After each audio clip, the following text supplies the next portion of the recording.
এর মনসুর হাল্লাদের নাম শুনেছেন? এই জগতের মধ্যে আল্লাহ এমন ভাবে আল্লাহকে পাগল বানাইলো, ওর জবান দিয়া শুরু হয়ে গেল আনাল হক, আমি আল্লাহ, আমি আল্লাহ। তৎকালীন জামানায় তখন মনসুর নামে আরেকজন প্রধানমন্ত্রী ছিল, এর কাছে বিচারের কাঠ গড়ায় দাঁড়া করা হলো। বলে হুজুর সর্বনাশ, এই যে মনসুর হাল্লাদ যে নিজেই খোদা বলে দাবি করে, এতদিন বলছে আল্লাহ আল্লাহ, এখন দেখি নিজেই খোদা বলে দাবি করে। তাকে ডাকা হলো ইরাকেই মুসলমান রাজ্যের মহিমা, রাজ্যের বড় বড় ইমাম, রাজ্যের বড় বড় মুফতি মুহাদ্দিস সাহেবকে ডাকা হলো। সবাই রায় দিল যেহেতু আল্লাহর সঙ্গে শরীক করা যাবে না, এই শিরকি গুনাহ করছে মনসুর হাল্লাদ, নিজেকে আল্লাহ বলেছে, মনসুরকে এই জগতের মধ্যে বাঁচানো যাবে না, এই মনসুর হাল্লাদকে দুনিয়া থেকে বিদায় করে দিতে হবে। এরে মনসুর মুসলমান রাজ্যের প্রধান যিনি রাজা ছিলেন মনসুর হাল্লাদ, উনাকে ডাক দিয়ে বলা হলো, মুসলমান শোনো, এই হুজুরের কি বিচার করা হবে? মনসুর হাল্লাদ ডাক দিয়ে কয়, শোনো, আমি তো কামেল পীর না, আমি তো ভালো জানি না, আমি মুসলমান, তবে তোমরা জ্ঞানী মানুষ, তোমরা মুফতি, তোমরা তো ফতোয়া দিবা, আমি তো ফতোয়া জানি না। আমার রাজ্যে যদি মনসুর হাল্লাদ এর আল্লাহর সঙ্গে নিজেই বলে আনাল হক, আমি আল্লাহ, ওই যদি আল্লাহ বলে দাবি করে, তাহলে তো তাকে শিরচ্ছেদ করা যায়, সেই ফতোয়া আপনারা দেন কি তার বিচার করা যাবে? এই রাজ্যের সবাই ফতোয়া দিল ওই মনসুর হাল্লাদকে জবাই করতে হবে। এ মুসলমান, খোলা তরবারি আনিয়া ইমাম সাহেবদের, মুফতি সাহেবের ফতোয়া অনুযায়ী আমার দেশে এইরকম অনেক ফতোয়া বা জালেম হয়েছে, জানা দুই কিতাব পড়েই এমন ফতোয়া শুরু করে সমাজের ভিতরে ফিতনা সৃষ্টি করে। জোরে জোরে বলেন ঠিক কিনা? বিচার শুরু হয়ে গেল। খোলা তরবারি দিয়া যখন তার কাল্লাটাকে দ্বিখণ্ডিত করা হলো, এই মনসুর হাল্লাদের জবান দিয়া কালেমা বাইর হয়ে গেছে, লা ইলাহা ইল্লাল্লাহু মুহাম্মাদুর রাসূলুল্লাহ। জোরে জোরে চিল্লায় বলেন সাল্লাল্লাহু আলাইহি ওয়াসাল্লাম। এবং রক্তের ভিতর থেকে বেশি আসলো আওয়াজ, রক্তের ভিতর থেকে আওয়াজ বেশি আসে, লা ইলাহা ইল্লাল্লাহু মুহাম্মাদুর রাসূলুল্লাহ। জোরে জোরে চিল্লায় বলেন সাল্লাল্লাহু আলাইহি ওয়াসাল্লাম। এরে প্রধানমন্ত্রী কয়, আইরে রাজ্যের আলেম উলামা, কি ফতোয়া দিলি, যারে জবাই করা হলো এ তো কাফের নাই, এ যে ঈমানদার। এর মৃত্যুর পরে তার কাটা গলা দিয়া, এই কাটা মস্তিষ্ক দিয়া, মাথা দিয়া কালেমা বাইর হয়ে গেছে। সুতরাং ফতোয়া জেনে শুনে দিও না, আজকে ফতোয়া দিয়া সমাজ নষ্ট করো না রে মুসলমান। এমন ফতোয়া দিও না, সাধারণ পাবলিককে বিভ্রান্তি করো না। এমন ফতোয়া দাও যা দ্বারা সমাজের মঙ্গল হয়, যা দ্বারা ঈমান তাজা হয়, যা দ্বারা সমাজের মধ্যে দুর্নীতি দূর হয়, যা দ্বারা ঈমানের মুসলমান দুনিয়ার মধ্যে মানুষ ইসলামের মধ্যে ঝুঁকে পড়বে, সেই আমলগুলো তুমি শিক্ষা দাও। তাহলে দেখবে রে মুসলমান, এই সমাজ বাঁচবে, জাতি বাঁচবে, ইসলামের উপকার হবে। জোরে জোরে চিল্লায় বলা যাবে না ঠিক কিনা? এ মুসলমান শুনে নেন, খাজা এনায়েতপুরের একটা কথা বলে আমি আলোচনা শুরু করি। এনায়েতপুরের এক মুরিদ সুন্দরবন থেকে সুন্দর কাঠ কাটত, গরিব মানুষ, প্রতিনিয়ত সুন্দরী কাঠ কাটত, আর এই কাঠ নিয়ে আল্লাহর ওলির দরবারে জমা দিতেন। প্রতিদিন একটা করে লার্কি রাখতেন, একটা করে খড়ি রেখে রেখে বড় বোঝা হয়ে যেত। এটা মাথায় করে বহন করে আল্লাহর ওলির দপ্তরে নিয়ে যেতেন। হঠাৎ একদিন সুন্দরী কাঠ কাটতে গেছে, হঠাৎ যখন গাছে উঠছে, ওমা, হঠাৎ করে দেখে বিশাল একটা বাঘ। এই বাঘটা এসে নিচেই দাঁড়ায় আছে, হালুম খাবো। বাঘটা উপর থেকে চিৎকার মেরে ডাকতে বলে, খাজা ফরিদপুরি রে, আমি গরিব মানুষ, আল্লাহর ওলি, আল্লাহ এই সুন্দরবনে কাঠ কেটে খায়, আর একটা করে কাঠ আমি নজরে না আপন পীরের জন্য রেখে দিই। জীবনে তো আমি এটা বলি নাই, প্রতিদিন একটা করে কাঠ কাটতে আসলে, এই বনে যখন কাঠ কাটতে আসি, সুন্দর কাঠটা আমি রেখে দিই তোমার নামের ওসিলায়, ওই ওরস শরীফে আমি জমা দিই, এই কাঠগুলো নিয়ে জমা দিই। আজকে বাঘের পেটে যদি চলে যায়, আমার ছোট ছোট মাসুম বাচ্চাগুলো কি খাবে? আমার বিবি বাচ্চাগুলো এতিম হয়ে যাবে। আমার দুটি আদরের ছেলে দুটি মেয়ে তারা কি খাবে? এই চিন্তা করে চক্ষু দুটি বন্ধ করে খাজা ফরিদ এনায়েতপুরীকে স্মরণ করার সঙ্গে সঙ্গে এ মুসলমান তাকায় দেখে বাগদা গুটি গুটি পায়ে রওনা হয়ে গেছে। জোরে জোরে চিল্লায় বলা যাবে না আল্লাহু আকবার। উনি যখন আবার নামতে গেলেন গাছ থেকে তাড়াতাড়ি নেমে বন থেকে সরার চিন্তা করলেন। নামার সঙ্গে সঙ্গে ও মুসলমান শোনো, ওই বাগদা দৌড়ে আসলেন, ছুটে আসলেন। এমন সময় ওই মুরিদ দেখলেন খাজা এনায়েতপুরী মুসলমান একটা লাঠি লইয়া বাগকে বলতেছে তুমি এখান থেকে যাও। উনি চিনতে পারে না এটাকে একটা সুন্দর মানুষ, অনেক সুন্দর মানুষ, মুরব্বী মানুষ।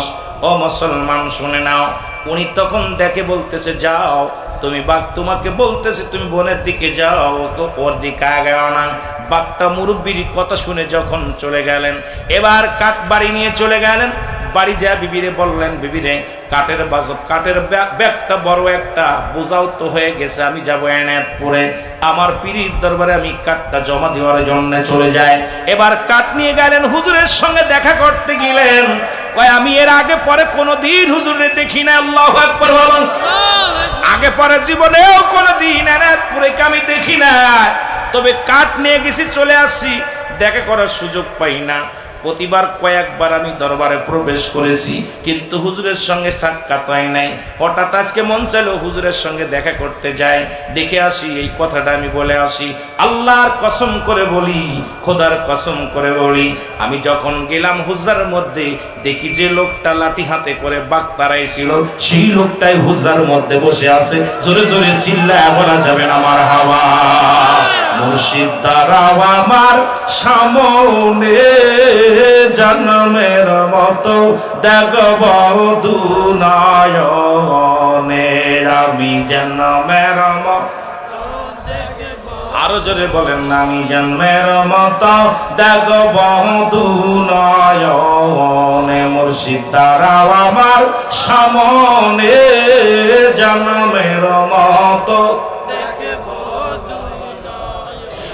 আমার ভাইরা খাজা এনায়েতপুরী এক নজর দেখা দিয়া ভিতর থেকে যখন উঠে যাইতে গেছে, ওই মুরিদ একটা চিৎকার মেরে বলে খাজা ফরিদপুর, খাজা এনায়েতপুরী, তুমি তোমার মুরিদানদের কত ভালোবাসো, ওই না কোথায় সুন্দরী কাঠ কাটতে যা সুন্দর বনের মধ্যে বাঘের সামনে থেকে তুমি তারায়া বাঘ তারায়া তোমার মুরিদেরকে উদ্ধার করো।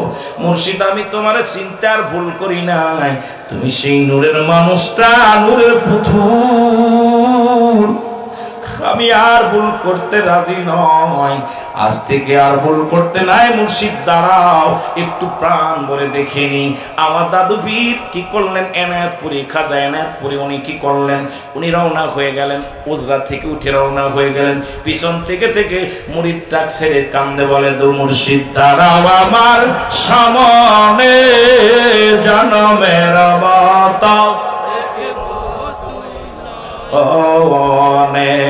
এ ভাইরা, আমরা যারা পীর মুরিদি করি তারা এটার হাকিকত বুঝবো, তারা মর্ম বুঝবো।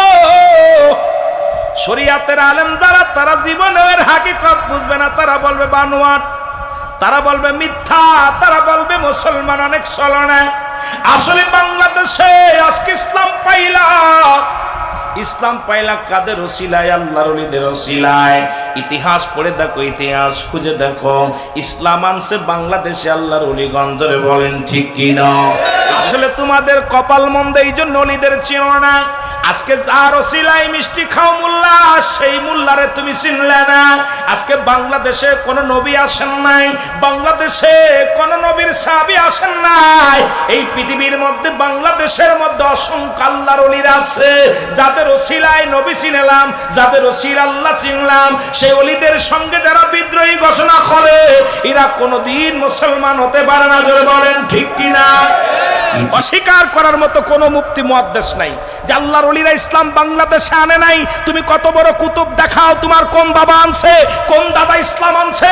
মদিনাওয়ালার সত্য ইসলাম বাংলার জমিন আসছে, আল্লাহর ওলিরা নিয়ে আসছে, জোরে বলেন ঠিক কিনা? তাদের সঙ্গে বিদ্রোহী করো না, জোরে বলেন ঠিক কিনা?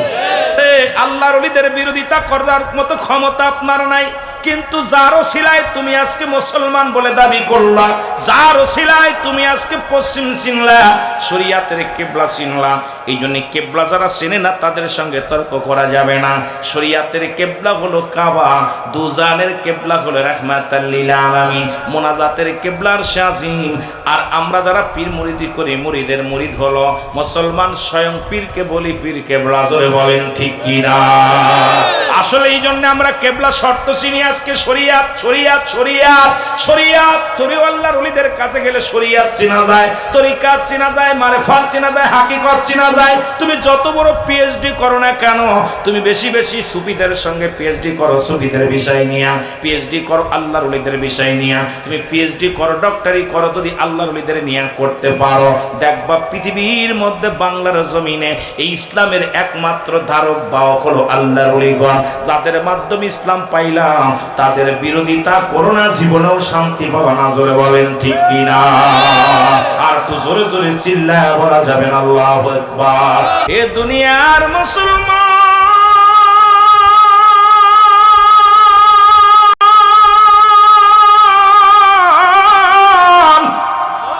আল্লাহর ওলিদের কদমের মধ্যে আসলে দুইটা জিনিস পাওয়া যায়, একটা হলো নিয়ামত, তার একটা হলো গজব, জোরে বলেন ঠিক কিনা? কি একটা হলো রহমত, তার একটা হলো গজব। আল্লাহর ওলিদের দপ্তরে গেলে দুইটা জিনিস, একটা জিনিস পাবেন, বেয়াদবি করবেন, দেউলিয়া হয়ে ফিরে যাবেন, গজব প্রাপ্ত হয়ে ফিরে যাবেন। শরিয়াতের সুখ দিয়া শরিয়াতের আলেমরা বসবেন না। আল্লাহর ওলিদের কাছে তাকে খোদাই শক্তি পৃথিবীর কোন মানুষ আল্লাহর ওলি বানান না। আল্লাহ বলে সূরা ইউনূসের মধ্যে 11 নম্বর পারা 62 নম্বর আয়াত, আল্লাহ বলে আলা সাবধান, আলা সাবধান। নামাজের আগে আলা ব্যবহার করে নাই, হজের আগে আলা ব্যবহার করে নাই, যাকাতের আগে আলা ব্যবহার করে নাই।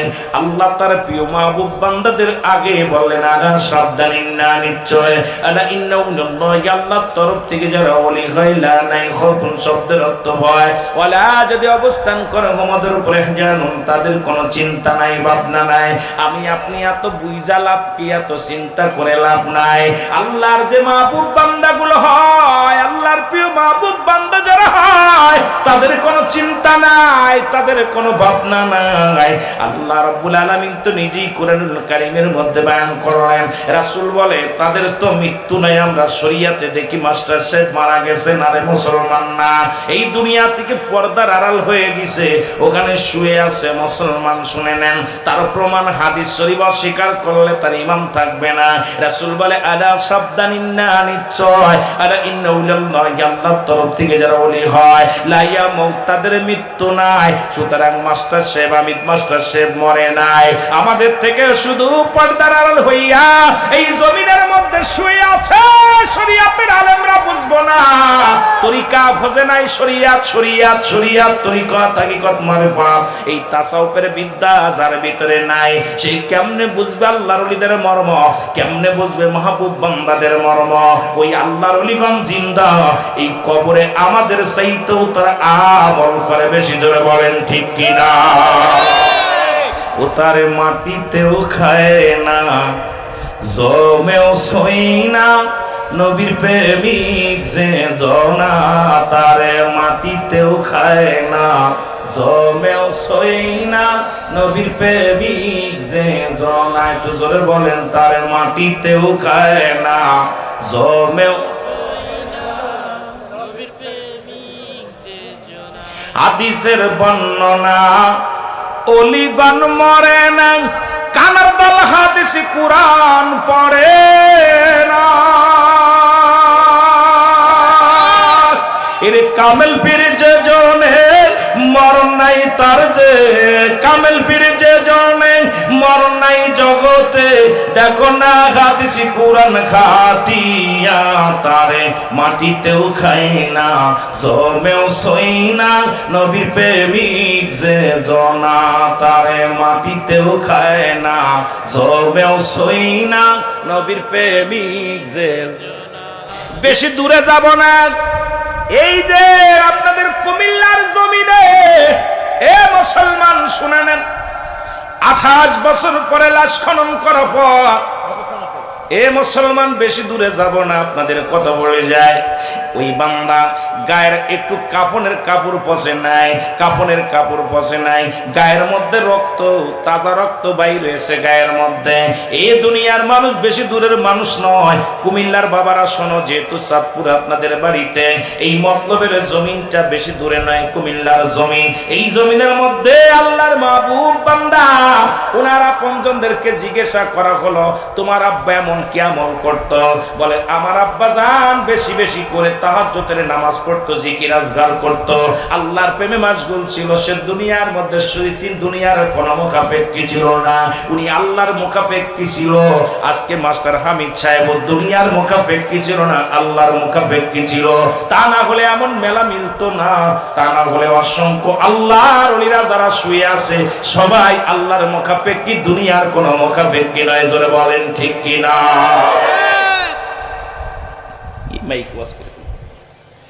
আশ্চর্য হয়ে গেলাম যে 28 বছর পরে লাশ উত্তোলন করার পর সেই লাশের কাপনের কাপড় পচে না, আর তুমি মৌলবী মরে গেলি তোমার কবরে হাড্ডি পাওয়া যায় না। যারা বলেন ঠিক কিনা? কার লগে কার তুলনা করো, কার লগে কার তুলনা করো? মাস্টার সাহেব এমন ভাবে আল্লাহর সঙ্গে মিশে গেছে, তুমি নিজেই ওয়াজ করো, যখন বান্দা আল্লাহর হয়ে যায়, ওই বান্দার হাত আল্লাহর হাত, বান্দার জিবা আল্লাহর জিবা, বান্দার দেহ বান্দার আল্লাহর দেহ।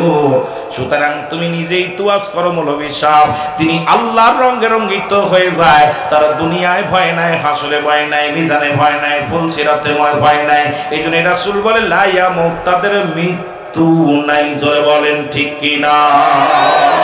এক শ্রেণী আছে, আমরা দেখেছিলাম আজ থেকে 15 বছর আগে, 10-15 বছর আগে এই শ্রেণী দেখতাম, মুগ্ধ বলতো, আপনারাও শুনেছেন, শহীদ গাজীর বাংলাদেশ, শাহজালালের বাংলাদেশ, শাহপরানের বাংলাদেশ, শাহ মখদুবের বাংলাদেশ, বাংলাদেশ বাংলাদেশ, রহম করুন আল্লাহ, ওগো কবুল করেন আল্লাহ।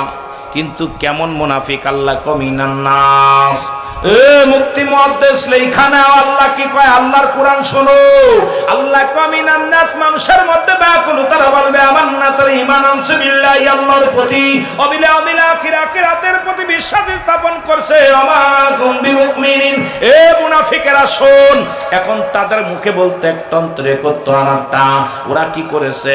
ওরা এই কথা বলা পর বলছে, কি বলছে? শাহজালালের মাজারে বোমা মারছি আমরা, এগো শাহজালালের মাজারে, শাহপরানের মাজারে বোমা মারছি আমরা। জোরে বলেন ঠিক কিনা? মুখে মুখে বলছে অলি আল্লাহদের দেশ, শাহজালালের দেশ, শাহপরানের দেশ, শাহ মখদুবের দেশ, এনায়তপুরের দেশ, আর একসাথে মাজারে বোমা মেরে মাজার একদম দুলসাত মিশায় দিতে চেয়েছিল। এই মুনাফিকেরা নবীর দরবারেও ছিল, নবীর কদমেও যাইতো। এই জন্য ওই জামানায় আল্লাহ পাক ডাক দিয়ে বলে, হাবিব অমিনান নাস, মানুষের মধ্যে মা কোনো তারা বলবে আমান্না, তারই মানছে বিল্লাহি, আল্লাহর প্রতি, বিল্লাহি আখিরাতের উপর বিশ্বাস স্থাপন করছে। ওমা কুম বিমুমিনিন, আল্লাহ ডাক দিয়ে বলে, হাবিব রে, এক শ্রেণী বেঈমান মুনাফিকেরা আছে, তারা আমার কদমের, আপনার কদমের মধ্যে যাবে, ইমানদার বলে দাবি করবে, মুমিন বলে দাবি করবে, তারা মুমিন নয়, তারা মুত্তাকিন নয়। ওদের জন্য আমি আল্লাহ প্রস্তুতি করে রাখছি 7টা জাহান্নাম, ও ইদ্দাতুল কাফিরিন, ওই কাফের বেঈমান মুনাফিকদের জন্য প্রস্তুতি করা আছে 7টা জাহান্নাম। জোরে জোরে চিল্লায় বলো আল্লাহু আকবার। এ মুসলমান, পৃথিবীর মধ্যে বনি ইসরাইলের একজন নবী, নাম হলো হযরত হুযায়র আলাইহিস সালাম। একটু বুঝানোর জন্য বলে যায়, অসংখ্য নবী আছে বনি ইসরাইলদের মধ্যে, নাম হলো হযরত হুযায়র আলাইহিস সালাম। উনি প্রথম জীবন ইসলামের দাওয়াত এমনভাবে উনি যখন যৌবনকাল তখন ইসলামের দাওয়াত এমনভাবে প্রচার করতে লাগলেন। দিনের দাওয়াত একটা দাওয়াত, ইহদিনাস সিরাতাল মুস্তাকিম, সরল সঠিক পথের দাওয়াত দিতে লাগলেন হযরত হুযাইর আলাইহিস সালাম। কিন্তু তার কমের লোকেরা কিছু মানলেন, কিছু মানলেন না। হুযাইর আলাইহিস সালাম এমনভাবে কালেমার দাওয়াত দেওয়া শুরু করলেন। ওই সময় তৎকালীন জামানায় বাদশা ছিলেন একজন ব্যক্তি, প্রতাপশালী বাদশা পৃথিবীর মধ্যে, তার নাম হলো মুসলমান বাদশা জুলকারনাইন। জোরে জোরে চিল্লায় বলা যাবে না মারহাবা। একটু ডুব দিয়ে আলোচনার মধ্যে আবার আমি শরীয়তের আলোচনার মধ্যে যাবার যাব তরিকাতের মধ্যে। হুযাইর আলাইহিস সালাম কে বন্দী করলেন। তৎকালীন জামানায় তিনি হলেন, বাদানরে শুনে নেন, নাম হলো বাদশা জুলকারনাইন। তিনি অত বড় লম্বা মানুষটা ছিলেন, লম্বা ছিল 48 হাত লম্বা। কত হাত? জোরে বলেন কত হাত? কার বডি? জুলকারনাইন কার বডি? হায়াত ছিল 1600 বছর। হায়াত কত বছর? 1600 বছর হায়াত তিনি পাইলেন। আবার বাদানেরা পৃথিবীর মধ্যে উনার হায়াত ছিল 1600 বছর। আল্লাহ ওনাকে একটা মজেজার ঘোড়া দান করলো। এই বাদশা জুলকারনাইন ওই ঘোড়াটা দিয়ে একটা কদম পা ফারাইলে 12,000 মাইল অতিক্রম করত। এত বড় ঘোড়া, এত বড় পাওয়ারফুল একটা ঘোড়া তাকে আল্লাহ দান করেছিল। নাম হলো তার বাদশা জুলকারনাইন। জোরে জোরে চিল্লায় বলো আল্লাহু আকবার। এই বাদশা একবার গ্রেফতার করলেন। কাকে গ্রেফতার করলেন? এ ভাইরা, বন্ধুরা আমার, গভীর মনোযোগ। গ্রেফতার করলেন মুসলমানদের, গ্রেফতার করলেন ইমানদারদের, গ্রেফতার করলেন মুসলমান হয়ে মুসলমানদের গ্রেফতার করলেন। ওর ভিতরে যখন বন্দিশালায় গেলেন, তাকে একজন পাগল, আমানান এমন পাগল, আমার মাওলার প্রেমে পাগল, সেই পাগলটা সিজদার মধ্যে কান্দে, আল্লাহর প্রেমে পাগল পারাপার হয়ে কান্দে। তার নাম হলো হযরত হুযাইর আলাইহিস সালাম। জোরে জোরে চিল্লায় বলো মারহাবা। হুযাইর আলাইহিস সালামের কান্না দেখে উনার মাথায় হাত দিলেন।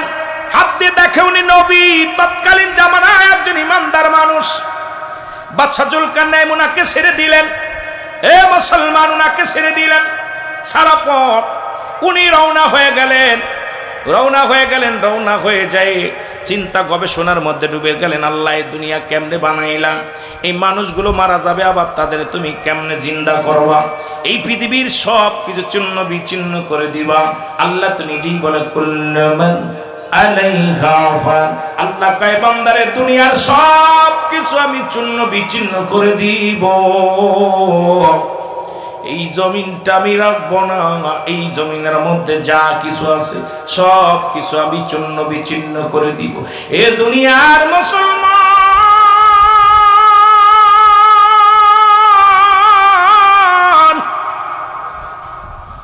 আল্লাহ বলে বান্দারে, এই জমিনটা আমি রাখবো না। এই জমিনের ভিতরে যত মাটি আছে সব কিছু পুরা আমি তামা বানায় দিব। এই জমিনের ভিতরে যত পানি আছে সমস্ত পানিগুলো আমি আল্লাহ পুড়াইয়া ছাই বানায় দিব। যেদিন কিচ্ছু বলতে কিচ্ছু থাকবে না, সেদিন থাকবে শুধু আমার আল্লাহ। আল্লাহ থাকবে আমার নবীজির ভালোবাসা নিয়া। এই জন্য আল্লাহর অলিগণ সব অলির একসাথে ওজন করা যাবে না। একমাত্র কামেলে মুকাম্মেল ও মুসলমান, এই পৃথিবীর মধ্যে যারা এককানি হক্কানি আলেম, যারা একমাত্র নবীর প্রেমিক, তারা জোরে জোরে বলেন ঠিক কিনা? আরবির প্রেমে ইশকে দিওয়ানা হয়ে যাও। নবীর প্রেমে যদি ইশকে দিওয়ানা হইতে পারো, এই দুনিয়ায় তোমার ভয় নাই, কবরে তোমার ভয় নাই, মিজানে তোমার ভয় নাই, ফুলসিরাতে তোমার ভয় নাই। এই জন্য নবীর ইশকে দিওয়ানা হয়ে যাও। জোরে জোরে চিল্লায় বলেন আল্লাহু আকবার। হে আমার ভাইরা, নবীজির ভালোবাসা অন্তরে লাগাও, নবীজির প্রেম অন্তরে লাগাও। নবীর প্রেম যদি অন্তরে না থাকে, কিসের ইমানদার তুমি? মানব জীবনের অমূল্য সম্পদের নাম হলো ঈমান। ব্যক্তির জীবনের অমূল্য সম্পদের নাম রুহু। এই রুহুবিহীন যেমন বডির মূল্য নাই, এই বডিটা যদি মূল্যবান করতে হয় আপনার রুহু লাগবে। জোরে বলেন ঠিক কিনা? এর মানব জীবনের অমূল্য সম্পদের নাম হলো ঈমান। ঈমানবিহীন কোনো আমলের মূল্য নাই। আজকে নবীর ভালোবাসার কথা বলতে যাইয়া একটু কথা আমি বলে যাই রে মুসলমান, শুনে নাও। ব্যক্তির জীবনের অমূল্য সম্পদের নাম রুহু। দেখতে শুনতে ভালো, ভিতরে রুহুটা নাই। সঙ্গে সঙ্গে তুমি হয়ে যাবে মায়ের, কিন্তু হাত নাই, পা নাই, রুহুটা আছে, বডিটার মূল্য আছে। জোরে বলেন ঠিক কিনা? এই মুসলমান, কত মানুষের হাত নাই, কত মানুষের পা নাই, চক্ষু নাই, তারপরে রুহুটা আছে। দেখা যায় 6 বছর 5 বছর বিছনায় পড়ে আছে, এই রুহুটা থাকার কারণে তারে কবরে শোয়া দেয় নাই। কিন্তু দেখতে শুনতে ভালো, কত 18 বছরের যুবক, 20 বছরের যুবক রে বন্ধু, কত আদরের শিশু দুনিয়া থেকে বিদায় হয়ে গেছে, রুহুটা না থাকার কারণে তাকে কবরে দেওয়ার জন্য ব্যস্ত হয়ে যায়। জোরে বলেন ঠিক কিনা? বুঝা নিবেন, ওয়াজ শুধু ঠিক বললে হবে না, আমাদেরকে বুঝতে হবে রুহুটা হলো একটা মানুষের জীবনের অমূল্য সম্পদ। জোরে বলেন ঠিক কিনা? এই ব্যক্তির জীবনের অমূল্য সম্পদের নাম রুহু। আর মানব জীবনের অমূল্য সম্পদের নাম হলো ঈমান। ঈমান যদি না থাকে তোর নামাজ কবুল হবে না, ঈমান যদি না থাকে তোর হজ কবুল হবে না, ঈমান যদি না থাকে মুসলমান তোর কুরবানি কবুল হবে না। সেই ঈমানটাকে চিনতে হবে, ঈমানটা কি?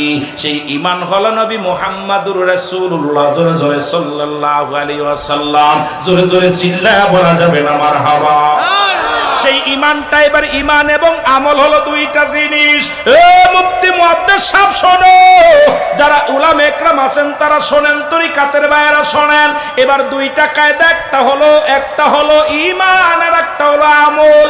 নামাজ পড়েছেন এটার নাম আমল, রোজা রাখছেন এটার নাম আমল, কুরবানি করছেন এটার নাম আমল, এ মুসলমান দান সদকা করেছেন এটার নাম আমল, দাড়ি রাখেছেন এটার নাম আমল, কালেমা মুসলমান জিকির আজগার করেছেন এটার নাম আমল।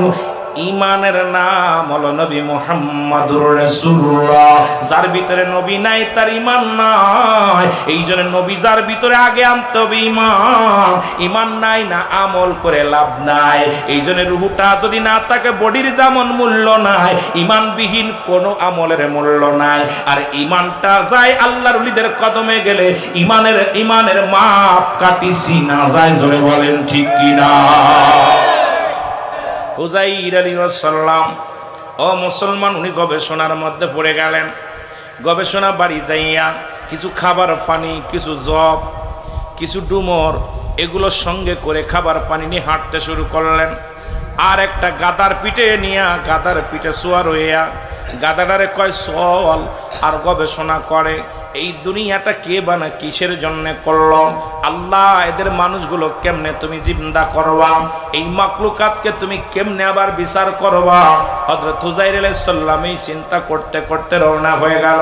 যা বসলেন একটা বিশাল একটা পুরন প্রাচীর, বিশাল একটা মুসলমান, আমাদের দেশে যেমন ব্রিটিশেরা বড় বড় দালান কোঠা রেখে গেছে, এই রকম একটা প্রাচীর বা একটা পাহাড়ের কাছে যে বসলেন, ওনার গাদাটা বানলেন, এই গাদাটা পাহাড়ের একটা কর্নারে বাঁধলেন। খাবার পানি ডুমরগুলো, মুসলমান জবগুলো, এই মোসকোরমাগুলো রেখে দিলেন। সঙ্গে সঙ্গে আল্লাহ রব্বুল আলামিন আজরাইলকে পাঠায় দিলেন। কে পাঠাইলেন? জোরে বলেন, কাকে পাঠাইলেন? আজরাইল আলাইহিস সালামকে পাঠাইলেন। আজরাইল আলাইহিস সালাম এসে হযরত হুযাইর আলাইহিস সালামের রূহটা বাইর করে নিয়ে গেলেন। হুযাইর আলাইহিস সালাম দুনিয়া থেকে বিদায় হয়ে গেছে গো।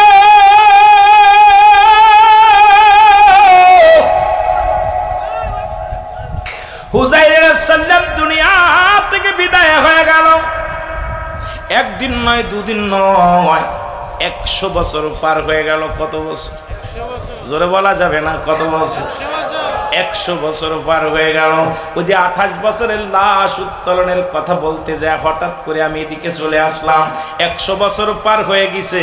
আমার আল্লাহ কয় জিবরিল দৌড়ায়া যা, আমার হুজাইর রুহটা বাইর বেকির ঢুকায় দেয়। আমার হুজাইর তুখানে শুয়ে আছে। ও মুসলমান শুনে নেন, শুনে নেন। হযরত হুজাইর আলাইহিস সালামকে জিন্দা করলেন। হুজাইর আলাইহিস সালাম উঠলেন, উঠা পর আসরের আজান, আসরের সময় হয়ে গেল। হুজাইর আলাইহিস সালাম ঘুম থেকে উঠে তাকায় দেখে রে সূর্য পশ্চিম আকাশে যায়। জিবরিল আমিন কাল্লা ডাক দেখায়, জিবরিল যাও আমার হুজাইরে জিগাও কতদিন যাবত ঘুমায় আছে একটু শুনে আসো। হুজাইরকে সালাম দিলেন। জিবরিল আমিন আসিয়া সালাম দিয়া কয় হুজুর আপনি কত সময় ঘুমাইলেন? হুজাইর কয় মনে হয় ঘন্টা 2 মতো ঘুমাইছি, সকালবেলা ঘুমাইছি মাত্র উঠলাম। জোরে জোরে চিল্লায়া বলা যাবে না মারহাবা। জিবরিল আমিন ডাক দেখায় আল্লাহর নবী গো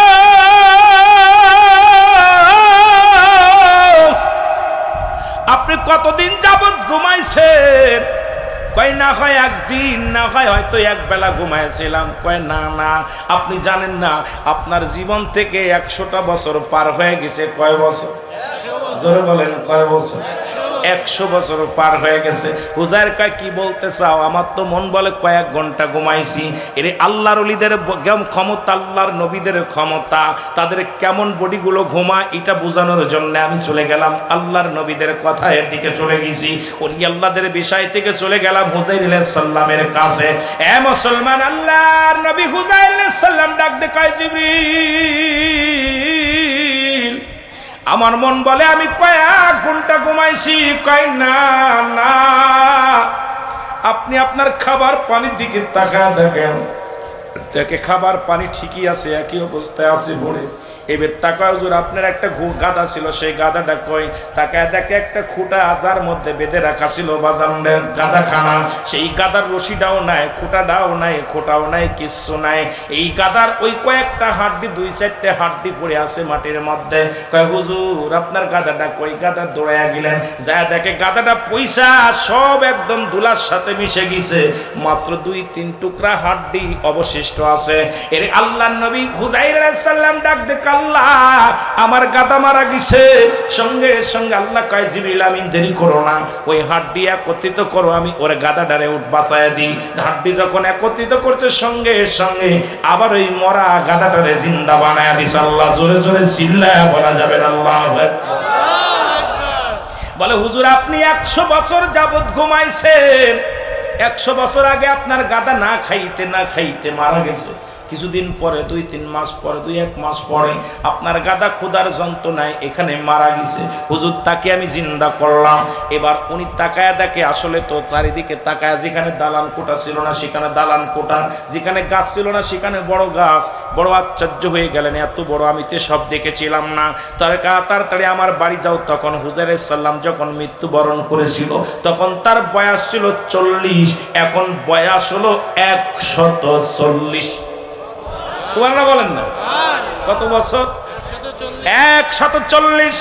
হুজাইর কয় জিবরিল আমার বাড়ির পথ আমার দেখা দাও। দৌড়ে গেলেন, বাড়ির দিকে যাইতেছিলেন। বাড়ির দিকে যায় দেখে বিশাল বিশাল দালান। মানুষ পরিবর্তন, আজ যুগে যারা ছিল তার অধিকাংশ মানুষই মারা গেছে। হুজাইর আলাইহিস সালাম অনেক কষ্ট করে বাড়ি গেলেন। বাড়িতে হুজাইরের ছেলেকে ঘরের মধ্যে ডাক দিয়া বললেন বাবা আমি হুজাইর আলাইহিস সালাম। ছেলে কয় না আমার আব্বা বেঁচে নেই, আমার আব্বা মারা গেছে। আজ থেকে 100 বছর হয়ে গেল আমার বাবার কোনো খোঁজ নাই। আপনি কই থেকে আসে বলেন? আমি হুজাইর আলাইহিস সালাম। জোরে বলা যাবে আল্লাহু আকবার। ছেলে এখন মুরব্বী, ছেলে এখন বাবার চাইতে মুরব্বী। আল্লাহু আকবার। হুজাইর আলাইহিস সালাম দেখে মুরব্বী বেটা বাড়ি মধ্যে, কয় আমি হুজাইর আলাইহিস সালাম। লোকজন সবাই একটা ভেজালে সবাইকে আমি হুজাইর আলাইহিস সালাম। কয় আমার বাবা মারা গেছে, আমার বাবার খোঁজ নেই, 100 বছর তার খোঁজ পাই না। আপনি কই থেকে উড়ে এসে বলেন আমি হুজাইর আলাইহিস সালাম? মানা যাবে না, দূর হন। সবাই দূর দূর করে তাড়িয়ে দেয়। হুজাইরের ছেলের কয় বাবা রে আমি তোর বাবা। কয় আপনি আমার বাবা মানতে পারি না, আমার মা মারা গেছে, আমার আর একটা বোন ছিল সেও মারা গেছে, এখন আমি বেঁচে আছি, আমি এখন বুড়া হয়ে গেছি, আমার আব্বা 100 বছর আগে খোঁজ নাই, আর আপনি বলেন আমি আপনার বাবা, এ কেমনে হয়? হুজাইর আলাইহিস সালাম বললেন বাবা আমি তো বড় বিপদ, আল্লাহ আমার কোন বিপদের মধ্যে ফেললে, এখন তো কেউ আমার চেনে না, আমি তো বুড়া হয়ে গেছি, এখন এই মুহূর্তে আমি কি করা যায় আল্লাহ? আল্লাহ কয় হুজাইর টেনশন করিস না, তো সন্তানদের বল, আহলে বায়াতদের বল, এই দুনিয়ার মধ্যে যারা 100 বছর বয়সের কোনো মানুষ যদি বেঁচে থাকে তারে ডাক দিতে বলো। 100-র উপরে যাদের বয়স আছে তারা তোমারে চিনতে পারবে। জোরে বলেন না সুবহানাল্লাহ। হুজাইর আলাইহিস সালাম তার ছেলেকে ডাকতে বলে, আমার আহলে বায়াত শোনো, একটা কাজ করো। কি কাজ করো? কয় 100-র উপরে কোন মানুষ যদি জিন্দা থাকে তারে আমার কাছে ডেকে আনো। খোঁজ নেওয়া হলো, মহল্লার মধ্যে এত মুরব্বী লোক কেউ বেঁচে নাই, সব মারা গেছে, সব মারা গেছে। 100-র উপরে কোনো লোক নাই। খবর পাইল 107 বছর বা 10 বছর বয়সের 100 মুসলমান 116 বছরে এক মুরব্বীর সন্ধান পাওয়া গেল। নাম পাওয়া গেছে, কিন্তু সে কানা, চোখে দেখে না। 10 বছর আগে সে অন্ধ হয়ে গেছে। জোরে জোরে চিল্লায় বলা যাবে না আল্লাহু আকবার। হুজাইর আলাইহিস সালাম বলে, আমাকে নিয়ে যাও, আমার ছেলে, উনার কাছে আমারে নিয়ে যাও। হুজাইর আলাইহিস সালামকে নিয়ে যাওয়া হলো। সালাম বিনিময় করে ঘরের মধ্যে প্রবেশ করা হলো। এই অন্ধ লোকের সামনে হুজাইর আলাইহিস সালাম বলে, ভাই আমি হুজাইর আলাইহিস সালাম, আপনি চিনতে পারেন কি না? আপনি কই থেকে বলেন? হুজাইর আলাইহিস সালাম। হুজাইর আলাইহিস সালাম কেউ মানে না। ছেলে বলে, আমি বাবারে মানি না। গ্রামবাসী কয়, হুজাইর আলাইহিস সালামকে আমরা মানি না, উনি মিথ্যুক কাযযাব, কই থেকে আসলো ওনাকে মানা যাবে না। এখন হুজাইর আলাইহিস সালাম বললেন, এ মুসলমান শোনো, এ মুরব্বী, আপনি আমার চিনতে পারছেন কিনা? কয় হুজাইর আলাইহিস সালামের ভিতরে 3টা গুণ ছিল, এই 3টা গুণ যদি আপনার ভিতরে থাকে গো, তাহলে আমি আপনাকে হুজাইর আলাইহিস সালাম বলে মেনে নিব। হুজাইর আলাইহিস সালাম বলে, আপনার সেই 3টা গুণ নবীর ভিতরে কি ছিল আপনার জানা আছে কি না?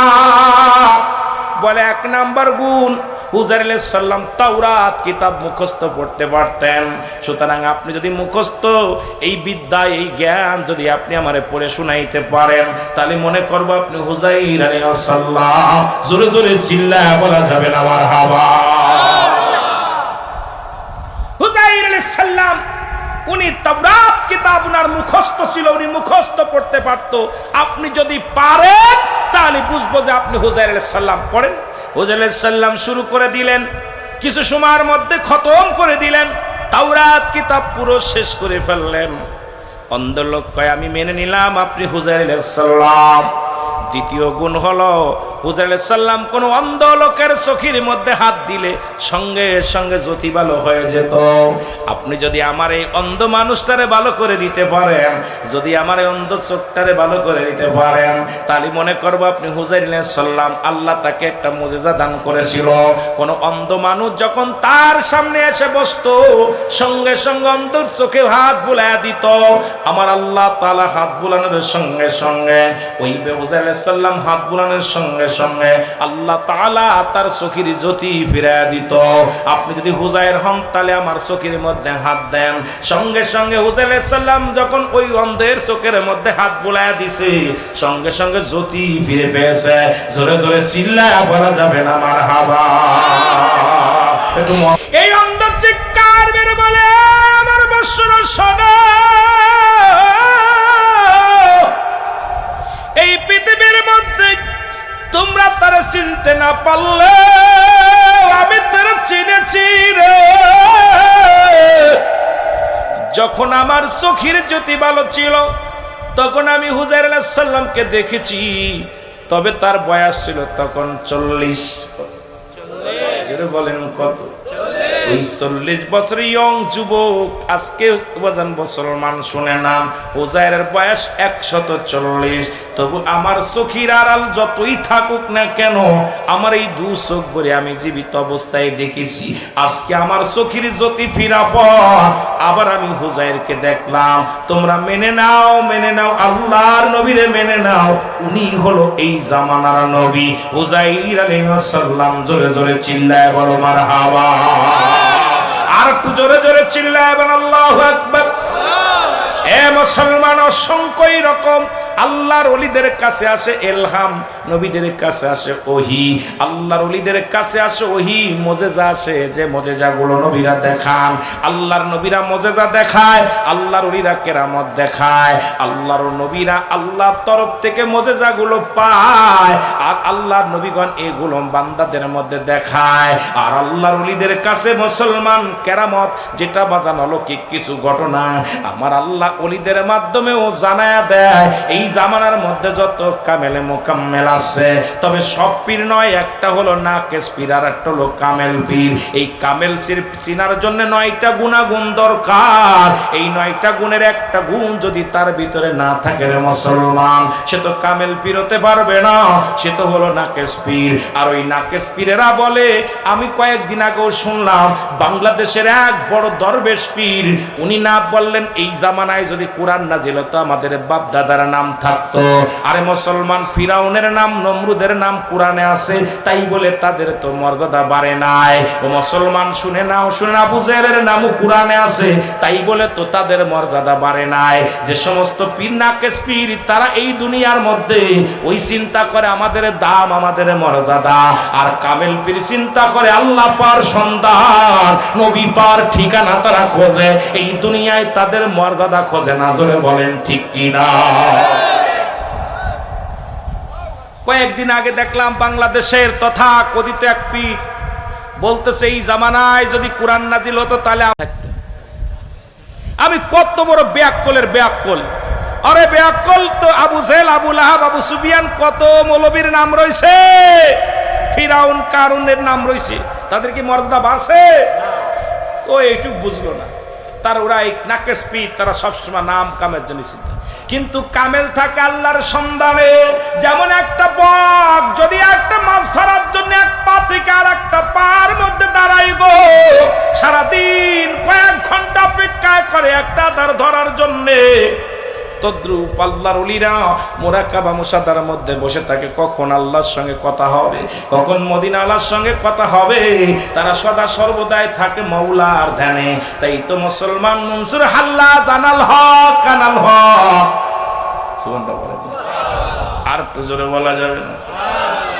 এখান ওরস শরীফ, ওরস শব্দের অর্থ হলো মেলা। ওরস শব্দের অর্থ কি? জোরে চিল্লায় বলেন কি? মেলা। ওরস, ওরস শুনলেই অনেকেই মনে করে এটা আপনার গান বাজনা ইত্যাদি, নাচানাচি মেলা। ওরস শব্দের অর্থ আশুক মাসুকের মিলন মেলা। ওরস শব্দের অর্থ বাসর। সুবহানাল্লাহ বলেন না? আদব, বুদ্ধি, মহব্বত, সাহস, ইসলাম, ইমান, ইহসান, কালেমা, নামাজ, রোজা, হজ, যাকাত, শরীয়ত, তরিকত, হাকিকত, মারিফাত। জোরে বলেন মারহাবা। আর একটু জোরে বলেন মারহাবা। বাতিল মার্কা, ফেরকা মার্কা, কিছু আলেমরা বলে ওরস শব্দের অর্থ মেলা। কোন মেলা? বলে নাচ গান ইত্যাদি ইত্যাদি, ডোল ডগর বাজে না, এটা হলো আশুক মাসুকের মিলন মেলা। জোরে বলেন না সুবহানাল্লাহ। আশেক মাসুকের, আশেক মাসুকের, আশেক আমরা আর মাসুক হল আল্লাহর ওলিরা। এখানে আল্লাহ, আল্লাহ রাসূলের প্রেমের দরিয়ার খেলা। জোরে বলা যাবে না মারহাবা? আরো জোরে বলে। প্রেম তো মরে না, আল্লাহ প্রেমিকেরা দিশে হারা, প্রেম তো। এ সময় কত মানুষ জেলখানায়, কত মানুষ হাসপাতালে, কত মানুষ মৃত্যু শয্যায় সজ্জিত। আমার আল্লাহ এখনো পর্যন্ত জিন্দা রাখছে। কত মানুষ হাসপাতালের মধ্যে কান্নাকাটি করে, কত মানুষ জেলখানার মধ্যে কান্নাকাটি করে। রশিতে আইস বাজান প্রেমের তোরি নইয়া, আল্লাহ আল্লাহ তুমি যেন বীর নায় বেনা জগতে,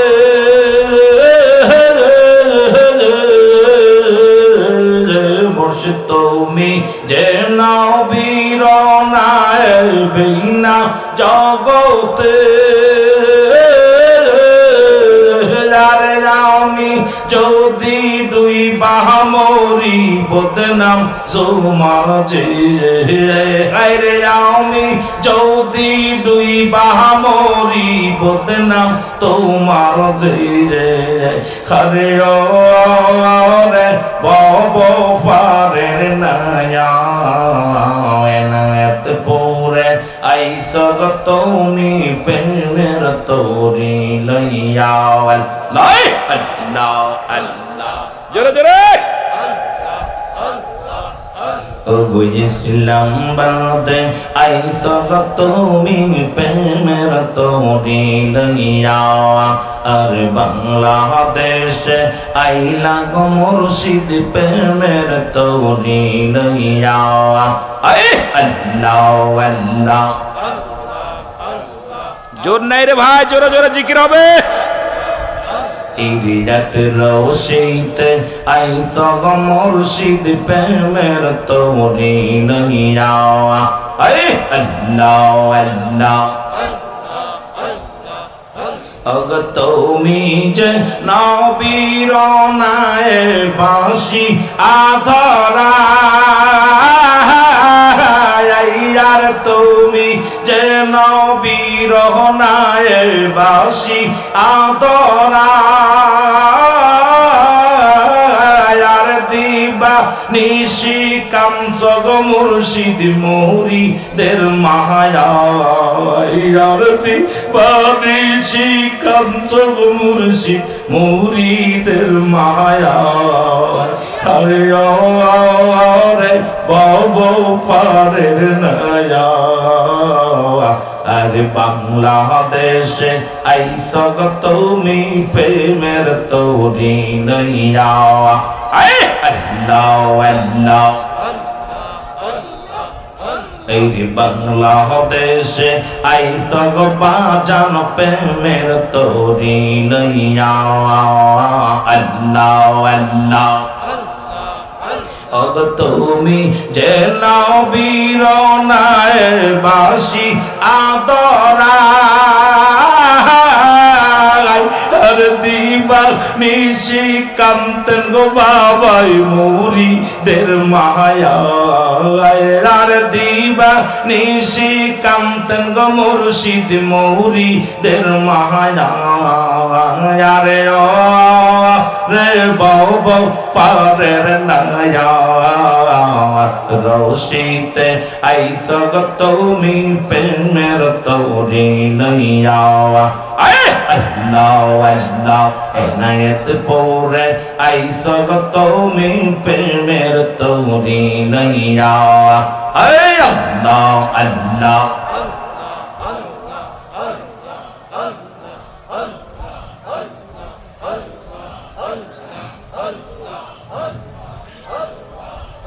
আরে প্রেম করিয়া বইল না জীবনে রাই কমনে প্রেম করিয়া বইল না জীবনে তোমরা প্রেম করিয়া বইল না জীবনে রাই কমনে আর প্রেম করিয়া বইল না জীবনে আল্লাহ আল্লাহ আর বিল্লাল ছিল নবীর ভক্ত আর আজান দিত পঞ্চ অক্ত আর নামাজেতে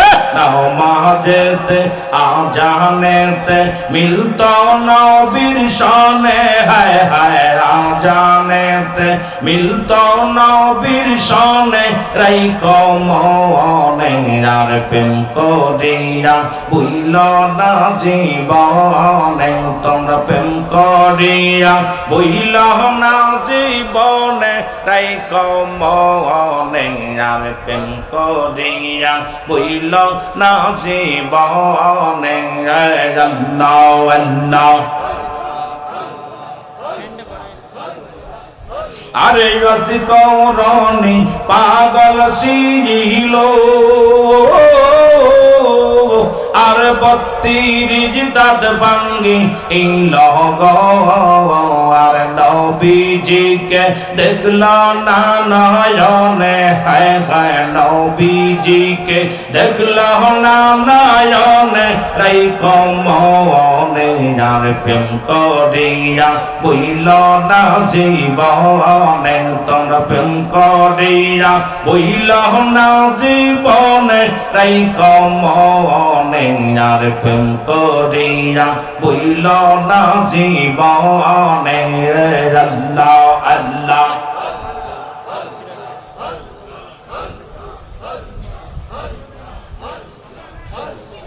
লা ইলাহা ইল্লাল্লাহু মুহাম্মাদুর রাসূলুল্লাহ সাল্লাল্লাহু আলাইহি ওয়াসাল্লাম। বালাগাল নাবি কামালিহি কাশাফাত তুজা বিজামালিহি, হাসনাতু জামিয়া খিসালিহি, সাল্লাল্লাহু আলাইহি ওয়া আলিহি। হাওয়ার গাড়ি হাওয়ায় চলে, তেলের গাড়ি তেলে চলে, ও বিনা তেলে চালাই গাড়ি নবী সুলাইমান। আমরা সেই মুসলমান, আমরা তথ্যে মুসলমান।